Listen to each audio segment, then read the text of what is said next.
Olá pessoal, tudo bem?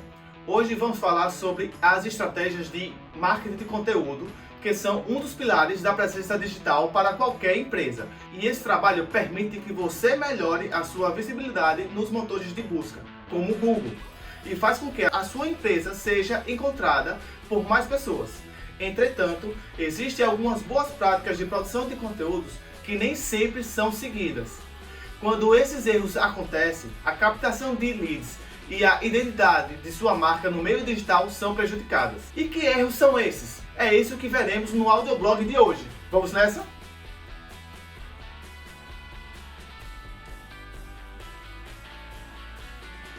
Fala galera, eu sou Renan Andrade e sejam todos bem-vindos ao nosso audioblog. Aqui você vai ficar por dentro de todas as novidades do mundo do marketing digital de uma forma bem rápida e fácil de entender. Bora lá? É claro! Mas antes de começar, não se esqueça de se inscrever aqui no canal, ativar as notificações, deixar aquele like e compartilhar com todo mundo, beleza? Primeiro erro: produção de conteúdos genéricos. Uma boa estratégia de marketing de conteúdo precisa ser muito bem direcionada para falar no tom certo e tocar no assunto pertinente para o seu público. Porém, nem sempre essa regra é seguida. Por isso, encontramos tantos conteúdos genéricos pela internet. Nesse erro de produção de conteúdo, existe um padrão. A linguagem não está engajada, todo o conteúdo é muito impessoal, não existe uma conversa entre o texto e o leitor e faltam referências do universo do leitor. Segundo erro, conteúdos que não trazem nada de novo. Esse é um dos erros mais frequentes da produção de conteúdo.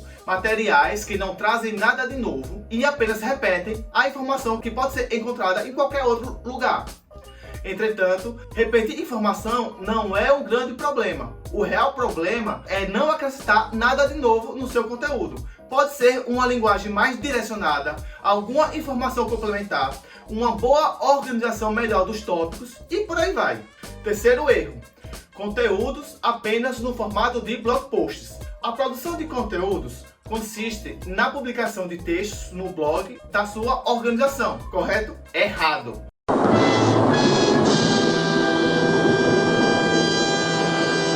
A produção de conteúdos envolve tudo o que você pode oferecer para os usuários que entram em contato com a sua marca.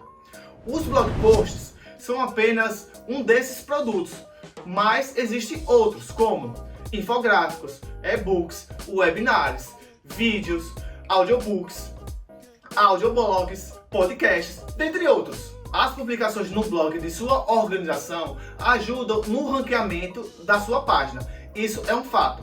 Contudo, elas não geram engajamento. E adianta alguma coisa ficar em primeiro lugar nos resultados dos mecanismos de busca, mas não converter a sua audiência? Todos esses outros recursos vão ajudar a cativar os seus leitores e auxiliar na conversão.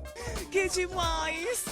Quarto e último erro: produção de conteúdos sem uma estratégia de inbound marketing. A produção de conteúdos para sua marca precisa ter alguns parâmetros. Esses parâmetros que decidem a sua abordagem, temas trabalhados e vários outros aspectos. Isso vem da estratégia maior dentro do inbound marketing. Em outras palavras, o marketing de conteúdo limita a produção de conteúdos de acordo com os objetivos do plano de inbound marketing que a sua organização está seguindo. E é exatamente nesse ponto que encontramos um erro crítico. Alguns sites usam o marketing de conteúdo como se ele fosse toda a estratégia e estivesse descolado do esforço de vendas e pós-vendas. Seguindo essa lógica, a produção de conteúdo tem poucos parâmetros e faz com que o seu investimento leve todo o esforço de sua equipe de nada para lugar nenhum. E aí, gostou desse vídeo? Certamente que sim. Então fique ligado no nosso canal para não perder nada. É só clicar aqui do lado. Aproveite também para deixar aqui nos comentários qual é o outro assunto que você gostaria de ver. E fique ligado para não perder nada. Até mais, pessoal. Tchau.